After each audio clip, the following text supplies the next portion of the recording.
आज हम लोग जो है एक नया वीडियो लाए हैं यूनिट फर्स्ट का पार्ट 6। इसमें हम पिछले वीडियो में हम लोग लिमिट स्टेट मेथड से कुछ एजम्पशंस के बारे में पढ़ा था और बाकी सारी चीज़ें पढ़ा था। Actual depth of neutral axis भी हमने निकाला था, बेसिक टर्म हमने निकाला था, बहुत सारे फार्मूले हम डिसाइड किए थे। तो ये वीडियो देखने से पहले आपको पाँचवां वीडियो यानी कि पाँचवा पार्ट देखना अनिवार्य होगा, नहीं इस चीज़ समझ में नहीं आएंगी। ठीक है, तो यहाँ पर हम आज कैलकुलेट करेंगे और फार्मूले। तो यहाँ पर कैलकुलेट करते हैं सेकंड पार्ट में critical depth of neutral axis. Critical depth of neutral axis निकालेंगे। ठीक है, critical depth of neutral axis क्या होता है, इसका मतलब वही एक्स यू लिमिट, इसे डिनोट करते हैं। कहीं कहीं किसी किसी बुक में एक्स यू लिमिट से, अथवा इसको कहीं कहीं एक्स यू मैक्स से भी डिनोट किया जाता है। ठीक है, दोनों के सिंबल हैं यहाँ पे, ध्यान रखना। तो बाई स्ट्रेन डायग्राम से इसको कैसे निकालेंगे, बाई स्ट्रेन डायग्राम से। स्ट्रेन डायग्राम क्या है, बाई स्ट्रेन डायग्राम हमने बताया था कि लिमिट स्टेट मेथड में स्ट्रेन डायग्राम कैसे बनता है। ये है अपने पास न्यूट्रल एक्सेस, ये हो गया स्ट्रेन डायग्राम। इस न्यूट्रल एक्सेस के ऊपर कंप्रेशन जोन है, नीचे टेंशन जोन है।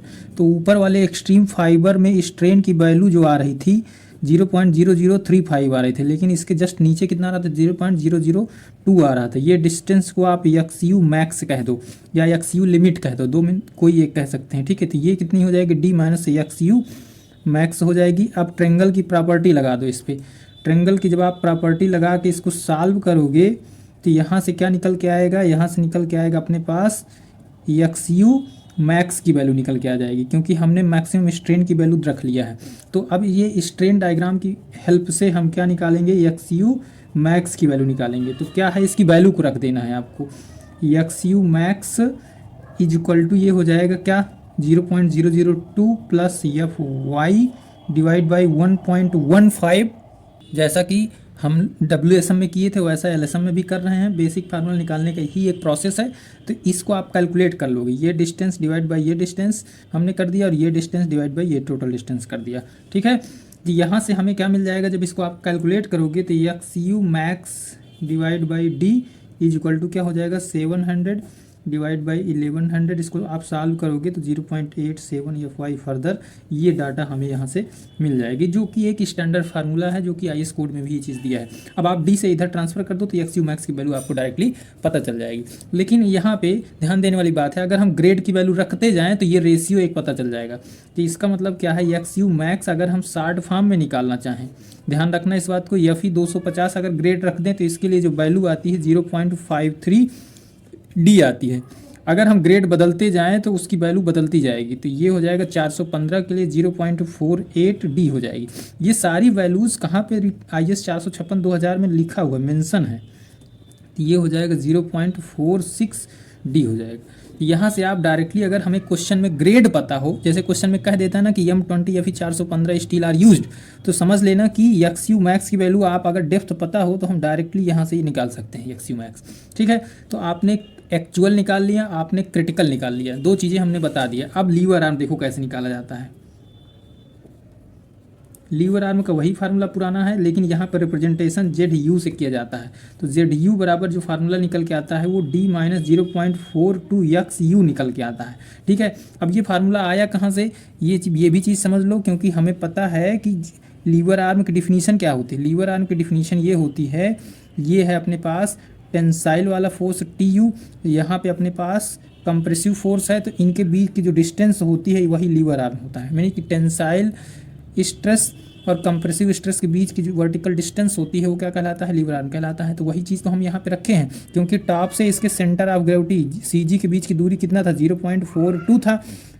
0.42 तो हमने 0.42 एक्स यू डी में से घटा दिया, तो वही हमें डी चाहिए, तो वही हमने इस फार्मूले में रख दिया है। ठीक है, हम यहाँ पे एक्चुअल न्यूट्रल एक्सेस यूज किए हैं। अगर यहीं पे क्रिटिकल न्यूट्रल एक्सेस यूज कर लो आप, तो ये हो जाएगा डी माइनस वाई बार हो जाएगा, क्योंकि वाई बार में यहाँ पे अगर हम डी माइनस वाई बार जो है, यहाँ पे अगर हम क्या यूज कर लें, हमने कहा यहाँ पे आपको यूज करना है 0.42 एक्स यू लिमिट यूज करना है। मतलब यहाँ पे क्रिटिकल न्यूट्रल एक्सेस हमने यूज कर लिया। तो जब क्रिटिकल आप यूज कर लिए तो एक बात बताओ, इसको थोड़ा सा और सिंप्लीफाई कर दें तो KU इंटू डी इसको लिख सकते हैं क्या। तो इसको और अगर सिंप्लीफाई करो, डी कॉमन ले लो, तो जब डी आप कॉमन ले लोगे तो ये बचेगा 1 माइनस 0.42 KU बचेगा। इसको JU कहा जाता है। इसको क्या कहा जाता है, JU कहा जाता है, ठीक है, ध्यान रखना, IS कोडल डाटा है ये।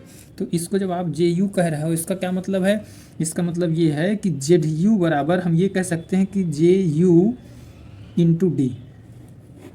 ये लो, तो ZU के अपने पास दो फार्मूले, यानी कि लीवर आर्म निकालने के आपके पास दो फार्मूले हैं। जब कोड से निकालना है तो JU इंटू D से निकालना है, इसका 3 डाटा आएगा। लेकिन आपको जनरली फार्मूला कौन सा यूज करना है, D माइनस 0.42 XU। क्यों, क्योंकि हमेशा हम कैलकुलेशन में एक्चुअल वाली depth of neutral axis use करते हैं, ठीक है, ध्यान रखना इस बात को। अच्छा, आगे बढ़ते हैं। अब हमें आगे कैलकुलेट करना है क्या, moment of resistance.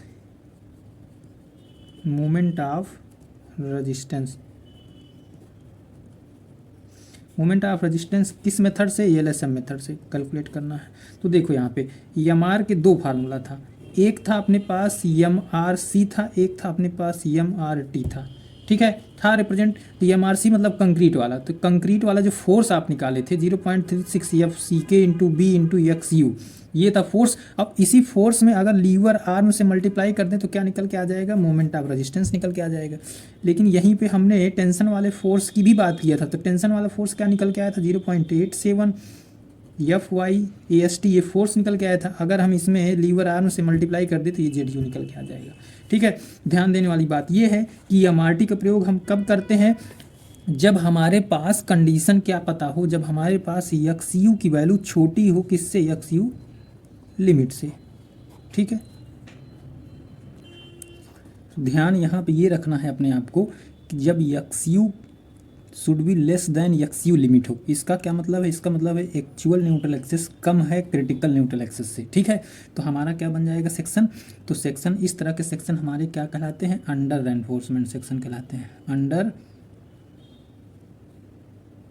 Reinforce section कहलाता है, ठीक है, ये चीज़। तो अंडर रेनफोर्समेंट सेक्शन क्या है कि जब ये कंडीशन हो तो अंडर रेनफोर्समेंट सेक्शन बनेगा। ये कंडीशन कब होगी, इस कंडीशन में जब XU should be greater than XU limit हो, XU should be greater than XU limit हो। इसका मतलब हमारा सेक्शन कैसा बनेगा, ओवर रेनफोर्समेंट बनेगा। ओवर सेक्शन लिमिट स्टेट में डिजाइन नहीं किया जाता, ध्यान रखना इस बात को, ओवर सेक्शन लिमिट स्टेट में डिजाइन नहीं किया जाता। तो ये सेक्शन ऑलरेडी नहीं डिजाइन किया जाएगा। तो सेक्शन हमारा कौन सा हमेशा डिजाइन किया जाएगा, अंडर रेनफोर्समेंट सेक्शन डिजाइन किया जाएगा। लेकिन कभी कभी आपसे क्वेश्चन में कह दे कि यहाँ पे क्वेश्चन में आपसे कह दे कि AST कैलकुलेट करो और MRT की वैल्यू भी नहीं दिए रखा है, तो इसकी हेल्प आप मदद से, इसकी हेल्प से हम क्या निकालते हैं, पहले MRC की वैल्यू, यानी कि पहले मोमेंट निकाल लेते हैं। चाहे वो MRC का मोमेंट लिखें चाहे MRT का निकले, लेकिन हम एक मोमेंट निकाल लेते हैं, MU की वैल्यू निकाल लेते हैं, ठीक है। तो MU की जो वैल्यू होती है उसको इक्वेट करके AST निकाला जाता है। तो इसका प्रयोग कहाँ पे है, इसका प्रयोग है कैलकुलेशन में, है इसका प्रयोग, ऐसा नहीं है कि नहीं है, इसको डिजाइन का पर्पज़ नहीं दिया गया इसका मतलब इसकी वैल्यू खत्म नहीं, इसका यूज है डिजाइन पर्पज़ के लिए, केवल और केवल डिजाइन पर्पज़ के लिए इसका प्रयोग किया जाता है, ध्यान रखने वाली बात है, ठीक है। तो ये दोनों कंडीशन आपको पता चल गई। अगर ध्यान दो, मैं यहाँ पे Z की वैल्यू को पुट कर रहा हूँ इस फार्मूले पे, तो यह इस फार्मूले में हम अगर Z की वैल्यू को पुट कर दें 0.87 FYAST, अब Z की वैल्यू यहाँ पे रखना है, तो Z की वैल्यू क्या है, D माइनस 0.42 XU। तो ये वाला फार्मूला बन गया किसका, एक स्टैंडर्ड फार्मूला MR निकालने का, MR निकालने के एक ये स्टैंडर्ड फार्मूला बन गया। अगर यहाँ पे XU की वैल्यू आप पुट कर दो इस फार्मूले पे, तो XU की वैल्यू आप जब पुट कर दोगे इस फार्मूले पे तो एक नया फार्मूला बन जाएगा। देखो फार्मूले आ कहाँ से रहे हैं, कहीं से आ नहीं रहे, लेकिन समझने वाली बात है कि फार्मूले कैसे डेवलप हो जा रहे हैं। चीज़ें तभी समझ में आती है जब फार्मूला हमें पता चल जाता है कि कहाँ से ये आया फार्मूला। तो इसी फार्मूले में मैं क्या करूँ, अगर 0.87 FYAST और D को हम कॉमन ले लेते हैं, D को हम कॉमन ले लेते हैं यहाँ पे, ठीक है। कॉमन क्यों, क्योंकि जब XU की वैल्यू आप रखोगे तो 1 minus FYAST upon FCK B into D, तो ये हम कॉमन लिए तो डिनोमिनेटर में भी D आ गया, तो ये फार्मूला एक नया बन जाता है। IS कोड में यही फार्मूला लिखा है साफ साफ आपके। अब ये चीज़ IS कोड में बताया नहीं है कि ये फार्मूला आखिर आया कहाँ से, ये यहीं से आया है। जब आप XU की वैल्यू को आप रख दोगे यहाँ पे, ठीक है, तो ये फार्मूला बन जाएगा। तो कैलकुलेशन आसान है, कोई बहुत बड़ी बात नहीं। आप कैलकुलेट करते समय चाहे इसका यूज कर लो, चाहे इसका यूज कर लो, चाहे इसका यूज कर लो, चाहे इसका यूज कर लो, आंसर सेम आने वाले हैं, आंसर में कोई परिवर्तन नहीं हो रहा। तो इसका प्रयोग कहाँ पे किया जाता है, इसका प्रयोग हमेशा डिजाइन पर्पज के लिए किया जाता है। कहाँ पे किया जाता है, डिजाइन पर्पज के लिए किया जाता है, ठीक है, ध्यान रखना। अब देखो थोड़ा सा और आगे बढ़ते हैं, EMRC वाले फार्मूले पे थोड़ा सा एनालिसिस करते हैं। तो EMRC वाला फार्मूला क्या था, 0.36 FCK है और B है और XU है और क्या है, ZU है। तो ZU को थोड़ा सा और आगे लिखते हैं, तो 0.36 FCK, अब B को वैसे भी रहने दिया जाए, FCK अब B को वैसे भी अगर रहने दिया जाए तो यहाँ पे ध्यान देने वाली बात है, XU को हम लिख सकते हैं JU इंटू D लिख सकते हैं, ठीक है, JU इंटू D यहाँ पे, और XU की जगह KU into D, sorry KU into D लिख सकते हैं, और ZU की जगह वैसे भी लिख दो, उसका फार्मूला लिख दो। तो इसका मतलब मैं इसको थोड़ा सा कट कर रहा हूँ, अच्छे से इसको मैं लिख दे रहा हूँ, 0.36 FCK, KU इंटू B एक बार हो गया, KU इंटू D ये हो गया अपने पास, और JU इंटू D एक बार हो गया। छूट क्या रहा है, केवल B छूट रहा है। ये देखो, यही हमने क्या यहाँ पे किया, हमने किया कि ZU बराबर, अभी हमने पढ़ा था पीछे JU इंटू D पढ़ा था, वो हमने लिख दिया। XU बराबर हमने क्या पढ़ा था, KU इंटू D पढ़ा था, वो हमने लिख दिया।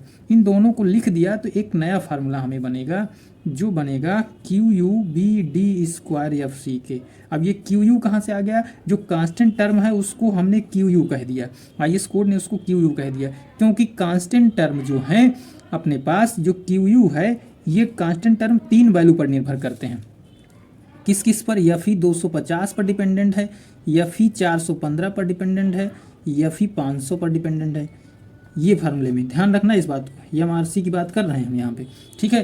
तो एक बात बताओ, जब ये तीनों ग्रेड को यहाँ पे रख देंगे तब हमें क्या मिलेगा, हमें 3 फार्मूले मिलेंगे। हमें क्या क्या मिलेगा, जब आप FE 250 रखोगे तो यहाँ से मिलेगा 0.149 BD² FCK मिलेगा, ठीक है। जब FE 415 आप रखोगे तो ये मिलेगा 0.138 BD² FCK मिलेगा। जब आप FE 500 रखोगे तो ये क्या मिलेगा, 0.133 BD² FCK मिलेगा। इसका मतलब ये है कि हमारे पास डायरेक्ट ये 3 फार्मूले आ गए। हमें इतने बड़े बड़े फार्मूले रखने के नहीं है, अगर हम इनको रट लें तो यहाँ से हमारा काम हो जाएगा मोमेंट ऑफ रेजिस्टेंस निकालने का। तो ये सब फार्मूले यूज कहाँ होते हैं, ये यूज हमेशा डिज़ाइन पर्पज़ में होते हैं। जब कोई डाटा आपको ना दे रखा हो तो डिज़ाइन पर्पज़ में डायरेक्टली यहाँ से चीज़ों को यूज कर सकते हैं, ठीक है। यहाँ से आप देखो B की वैल्यू फिक्स होती है 1000 मिलीमीटर, यहाँ पे FCK दे रखा हो तो D आसानी से निकाल सकते हो आप। D मतलब जिस डेप्थ के लिए आपको बीम के डिज़ाइन करना हो, ठीक है। उम्मीद करता हूँ एमआर की कहानी समझ में आ गई होगी आपकी। वीडियो को अगर अच्छा लग रहा हो तो क्या करना है, आपको लाइक करना है, सब्सक्राइब करना है। चैनल को सब्सक्राइब करोगे तो थोड़ा अच्छा लगेगा, तो थोड़ा और डीप में जाने का प्रयास करूँगा और अच्छे चीज़ों को बताने का प्रयास करूँगा। परसेंटेज ऑफ स्टील, अब आगे बढ़ते हैं। परसेंटेज ऑफ स्टील देखो क्या होता है।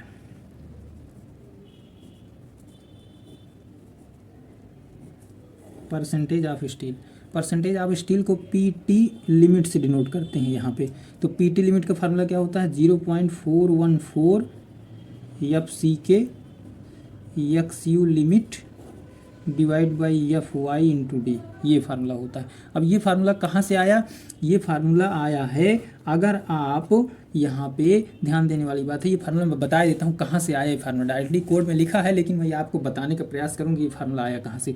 वी नो दैट, हम जानते हैं कि 0.36 FCK XU लिमिट B, ये कौन सा फार्मूला है, ये है कंप्रेशन जोन का एरिया, ठीक है। टेंशन जोन का क्या था, 0.87 FY AST, ये था टेंशन जोन का, ठीक है। ये टेंशन जोन को हमने इक्वल कर दिया, कंप्रेशन जोन के इक्वल कर दिया। तो यहाँ से एरिया ऑफ स्टील को छांट लो, बाहर कर लो। तो एरिया ऑफ स्टील को जब आप बाहर करोगे, बाकी को दूसरी तरफ भेज दो। तो 0.36 FCK XU limit divide by 0.87 FY into D। जब आप इसको सॉल्व करोगे तो यही आपको मिलेगा, ये वाला फार्मूला मिलेगा। अब AST, अब B इंटू D भी नीचे आएगा, तो B इंटू D आप मल्टीप्लाई कर दो। B इंटू D क्यों आया नीचे, क्योंकि AST upon B into D मिल के ही अगर इसमें 100 से मल्टीप्लाई कर दें तो इस पूरे वैल्यू को आपने वर्किंग स्टेशन में पढ़ा था कि इसको PT बोलते हैं, यानी कि PT बोला जाता है, परसेंटेज ऑफ स्टील बोला जाता है। तो PT लिमिट यही हो गया अपने पास। यही तो पीटी लिमिट है, तो यहीं से ये फार्मूला आया था, तो इसी को आपको रट लेना है। मिनिमम स्टील कितना प्रोवाइड किया जाता है किसी भी स्ट्रक्चर में, मैं यहाँ पे बता देता हूँ। बीम होती है, स्टैंडर्ड जो बीम होती है वहाँ पे 1% स्टील प्रोवाइड किया जाता है क्रॉस सेक्शन एरिया का। जो स्लैब होती है वहाँ पर भी 1% प्रोवाइड किया जाता है, लेकिन जो कॉलम होता है वहाँ पर 2% मिनिमम प्रोवाइड किया जाता है। तो एक तरह से ये स्टैंडर्ड वैल्यू है, लेकिन minimum steel formula, minimum steel provide करने का फार्मूला भी है 0.8 से 85 और cross section b d upon f y, ये मिनिमम स्टील है, प्रोवाइड इतना किया जाता है। ए नॉट से इसको डिनोट करते हैं, ध्यान रखना इस बात को। मैंने पीछे WSM में ये फार्मूला बताया था आपको, ठीक है। तो सारी चीज़ें समझ में आ गई होंगी। अगर चीज़ें समझ में आ गई होंगी तो यहाँ से एक अच्छे न्यूमेरिकल करते हैं, क्वेश्चन करते हैं, तब और चीज़ें समझ में आए। क्वेश्चन मैं लिख लेता हूँ, थोड़ा सा ध्यान से समझो इस क्वेश्चन को। 10 नंबर में क्वेश्चन आया है, क्वांटम का ही क्वेश्चन मैंने उठाया है। A beam of rectangular cross section दिया है 300 × 500। बीम का क्रॉस सेक्शन कितना दिया है? 300 × 500 दिया है। वो भी ये जो दिया है ये 300 सेक्शन है, और इसके बाद ये जो दिया है ये 500 है, ठीक है, यहाँ पे। फिर इसके बाद इफेक्टिव डेप्थ में है ये क्रॉस सेक्शन, इसका मतलब यहीं तक जाएगा, टॉप से यहीं तक जाएगा जहाँ पे रेनफोर्समेंट है इसके सेंटर, ये इफेक्टिव डेप्थ हो गया 500। कुछ ना कुछ इसमें कवर भी होगा। It is provided 4 bar 18 mm phi, इसका मतलब अगर हम AST निकालना चाहें यहाँ पे तो 4 बार है, π/4 d² कर दो, कितना ये हो जाएगा अपने पास AST। टेंशन जोन में प्रोवाइड किया गया है, रेनफोर्समेंट 3 बार नहीं 4 बार है यहाँ पे, ठीक है। Depth of neutral axis, use M20 and Fe 250। M20 का क्या मतलब है? M20 का मतलब है कि FCK की जो वैल्यू दे रखा है वो 20 Nm/mm² दे रखा है, ठीक है। क्वेश्चन समझ में आ गया होगा। आपको निकालना क्या है? Find the depth of neutral axis निकालना है। तो Fy की वैल्यू क्या हो जाएगी यहाँ से? Fy की जो वैल्यू बनेगी वो बनेगी अपने पास 250 Nm/mm²। कितना? 250 Nm/m²। ये गिवन डाटा था। हमें पता है कि CU कंप्रेशन जोन का जो फोर्स होता है 0.36 FCK होता है, और B होता है, और XU होता है। तो क्या हमें इसमें सारा डाटा पता है क्या? तो रख देते हैं जो जो पता है। और TU की वैल्यू इसी तरह होती है, टेंशन जोन वाले फोर्स को 0.87 FYAST कहा जाता है इसमें। तो इन दोनों फोर्स को बराबर कर दो। तो जब इन दोनों फोर्स को TU बराबर CU कर दोगे, TU बराबर CU जब आप कर दोगे इन दोनों फोर्स को, तो इक्वल करके देख लेते हैं। तो 0.36 FCK और B इंटू XU हो गया। इसको इक्वल करना है किसके? 0.87 FY और AST के इक्वल करना है। तो यहाँ से अननोन क्या है? ध्यान देने वाली बात है, यहाँ FCK पता है, B पता है, FY पता है, AST पता है, सिर्फ अननोन XU है जो हमें नहीं पता है। तो यहाँ पे वैल्यू रख के आप निकाल लो XU की वैल्यू 0.36 इंटू 20। FCK की वैल्यू हमने रख दिया इंटू 300 क्या दे रखा है? B की वैल्यू, बीम की चौड़ाई दे रखा है, ठीक है। तो इंटू यहाँ से XU हमें चाहिए ही चाहिए 0.87 FY की वैल्यू क्या दे रखा है? 250 दे रखा है ना यहाँ पे FY की वैल्यू। 250 हम डायरेक्टली यूज कर लेंगे इसको। अब इसके बाद AST की वैल्यू दे रखा है, तो AST आप यहाँ से कैलकुलेट कर लो। तो AST क्या हो जाएगा? π/4 और नंबर ऑफ 4 और इंटू 18 का स्क्वायर। तो जब इसको आप कैलकुलेट कर लोगे तो यहाँ से XU की वैल्यू आएगी 102.50 mm। ये देखो कितना आसानी से चीज़ें निकल रही हैं। जब आप बेसिक से पढ़ोगे, बेसिक से चीज़ों को सीखोगे तो बहुत आसान लगेगा, कोई कठिन नहीं है। 10 नंबर फ्री में मिल रहा है, बस करने की ज़रूरत है, ठीक है। एक और क्वेश्चन करते हैं। क्वेश्चन को ध्यान से समझना। रेक्टेंगुलर बीम 200 × 400 इफेक्टिव डेप्थ, इसका मतलब रेक्टेंगुलर बीम है जिसका क्रॉस सेक्शन दे रखा है 200 × 400, वो भी इफेक्टिव डेप्थ के साथ, ठीक है। ये क्वेश्चन में दे रखा है। फिर आगे क्या कह रहा है? Is reinforced with 3 bars of 16 mm phi, मतलब 3 बार्स का यूज किया गया है जिसका डायमीटर कितना दिया है? 16 mm। If grade of concrete is M20 and steel Fe 415, determine the bending moment capacity. आपको निकालना क्या है यहाँ पे? बेंडिंग मोमेंट कैपेसिटी निकालना है। तो सबसे पहले आप क्या करो, इसको मैं थोड़ा सा 20 से डिवाइड करके बताता हूँ। सबसे पहले आपको क्वेश्चन में जो जो चीज़ें दिया है उसको लिख लेना है। तो कैसे लिखना है? Given data. क्वेश्चन करने का सबसे आसान तरीका है यही। सबसे पहले हमें जो चीज़ें दी रही हैं क्वेश्चन में उसको हमें लिख लेना है। तो D बराबर 400 दे रखा है, B की वैल्यू भी दे रखा है कितना? 200 mm। FY की वैल्यू आपको क्वेश्चन में दे रखा है 415 मेगापास्कल। मेगापास्कल में क्यों लिख दिया? क्योंकि Nm/m², मेगापास्कल एक ही यूनिट है।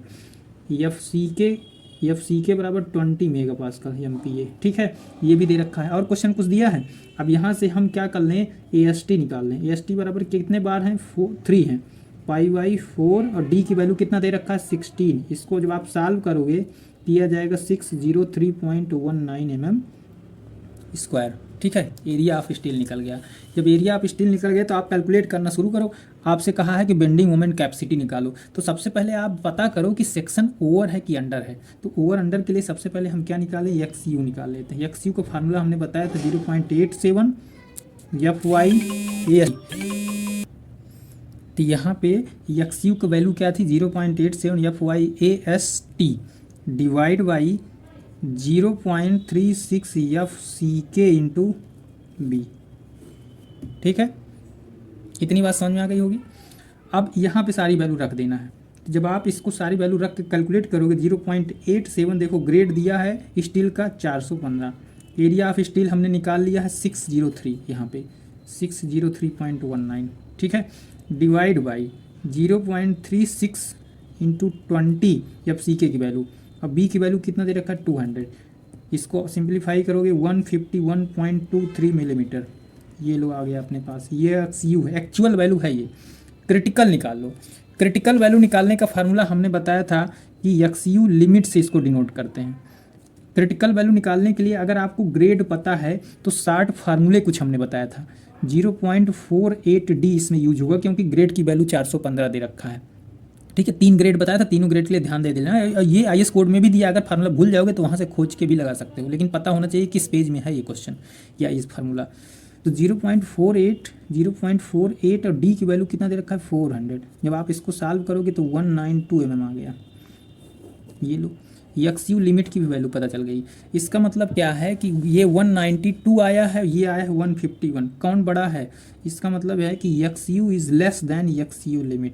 तो सेक्शन हमारा कैसा है, अंडर रेनफोर्समेंट सेक्शन है, अंडर रेनफोर्स सेक्शन है, पता चल गया। तो जब अंडर रेनफोर्स सेक्शन है इसका मतलब हमें क्या कैलकुलेट करना है, एमआरटी कैलकुलेट करना है।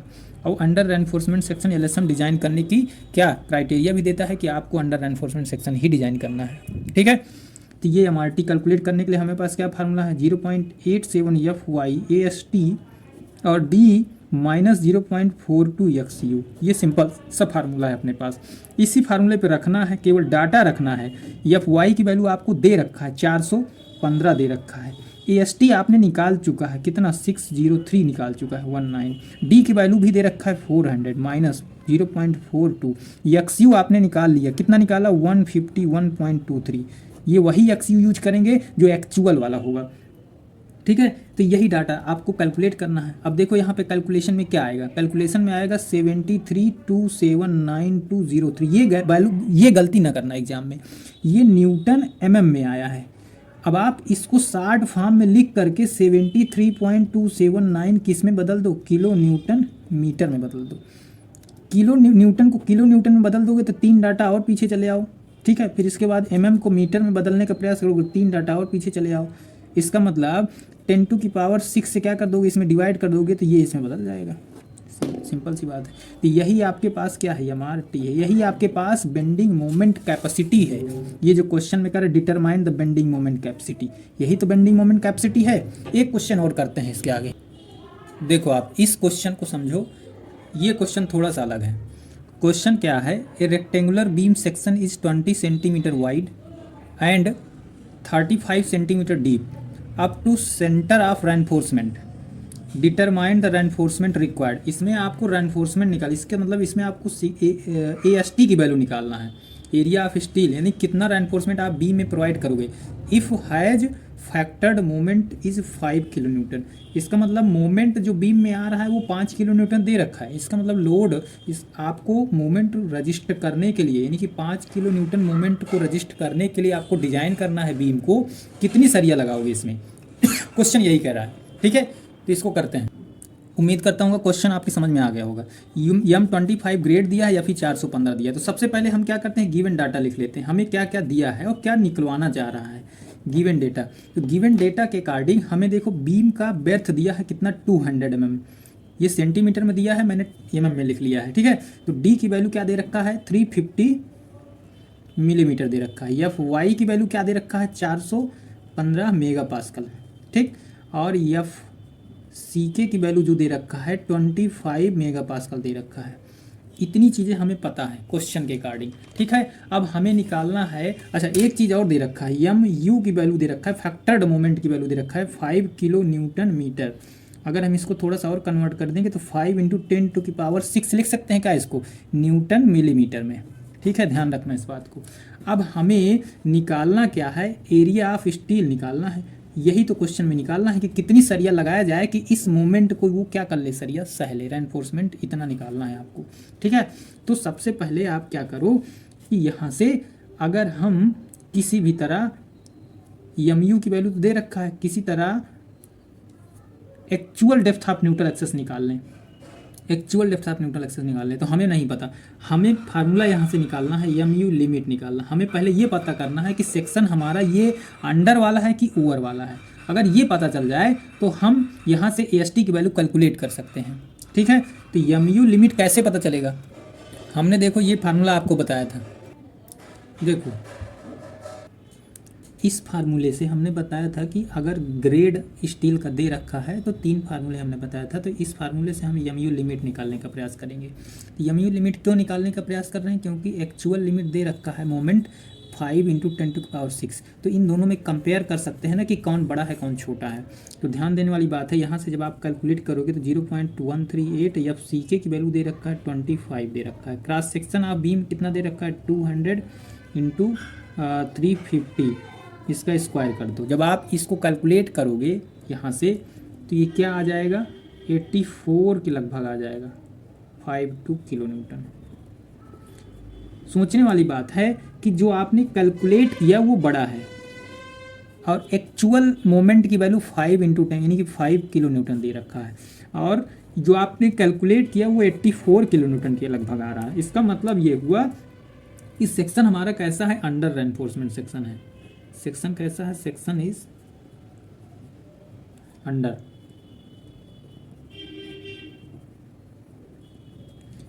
रेनफोर्समेंट है।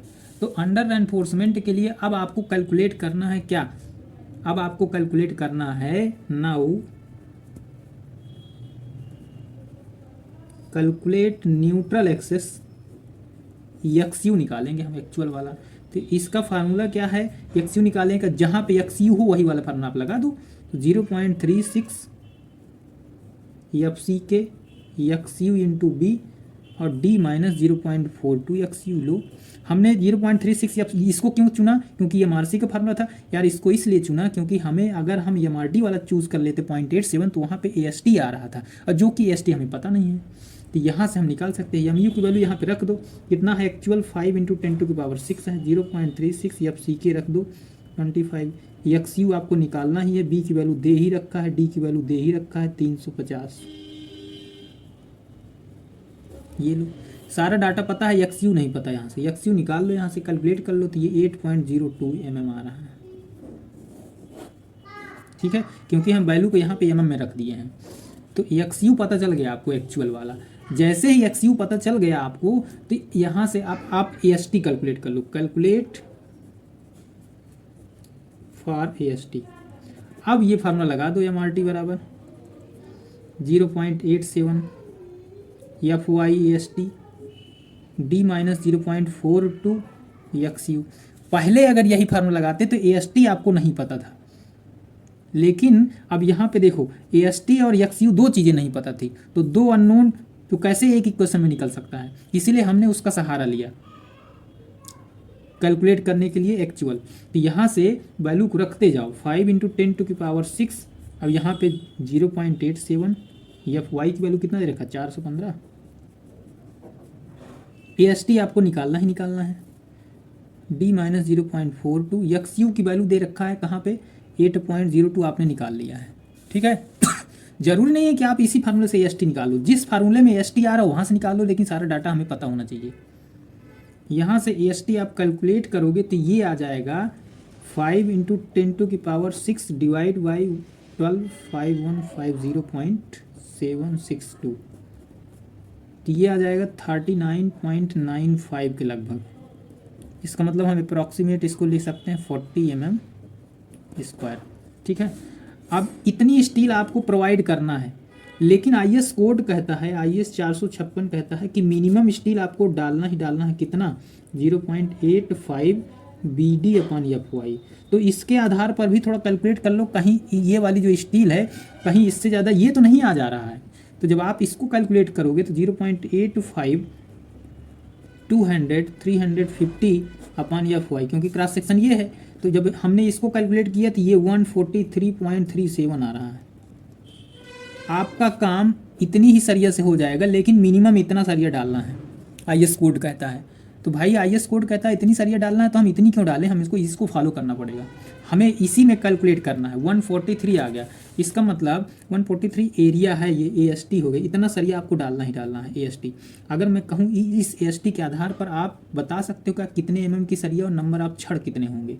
तो यहाँ से मैथमेटिक्स अगर आ रही होगी आपको, तो यहाँ से π/4 d² का फार्मूला लगा के बराबर रख देना 143.37। तो यहाँ से डी निकाल लेना, डी अप्रॉक्सीमेटली आना चाहिए 8 mm से नीचे का सरिया नहीं यूज करना है। 8 mm से ले करके यहाँ पे 20 mm 25 mm 40 mm तक यूज कर सकते हैं, लेकिन 8 से नीचे की सरिया यूज नहीं करना है। 10 भी यूज कर सकते हो आप, 10 mm की सरिया का इस्तेमाल कर सकते हैं। तो यहाँ से AST ये कैलकुलेट हो गया। नंबर ऑफ छड़ आपको निकालना है, मैं थोड़ा सा और आगे कैलकुलेट करके बता देता हूँ आपको, मेरे पास जगह नहीं बची है। चलो यहाँ पे मैं थोड़ा कैलकुलेट कर देता हूँ। नंबर ऑफ छड़ निकालने के बाद आप क्या करना है, एक बीम का बढ़िया क्रॉस सेक्शन बनाना। मान लेते हैं नंबर ऑफ छड़ आपके पास 2 आया, तो यहाँ पे लिख देना ये न्यूट्रल एक्सेस हो गया, ये AST हो गया, ठीक है। अब इसके बाद ये डेप्थ हो गया 350 यहाँ तक, ये हो गया 200। तो इस तरह से फिगर आप बना दोगे ना तो वो भी अच्छा लगेगा क्वेश्चन के नीचे, ठीक है। तो एग्जामिनर को ये क्लियर हो जाएगा कि हाँ आपने इतने छड़ कैलकुलेट किया, 2 छड़, क्योंकि एरिया आपको पता चल गया था। तो यही क्वेश्चन में करना था। अच्छा क्वेश्चन था, 10 नंबर क्वेश्चन था। हमने हर टाइप के क्वेश्चन आपको बता दिया। डिजाइन के कुछ क्वेश्चन बाकी हम अगले वीडियो में सीखेंगे। लिमिट स्टेट से एक क्वेश्चन आना है, ध्यान रखना इस बात को। ये चीज़ें पूछी जाती हैं तो आपको उस हिसाब से पढ़ना है, ठीक है। मिलते हैं अगले वीडियो में। वीडियो अच्छा लगे तो आपको क्या करना, शेयर करना, लाइक करना, सब्सक्राइब करना है चैनल को, ठीक है। मिलते हैं अगले वीडियो, ओके, तब तक के लिए बाय।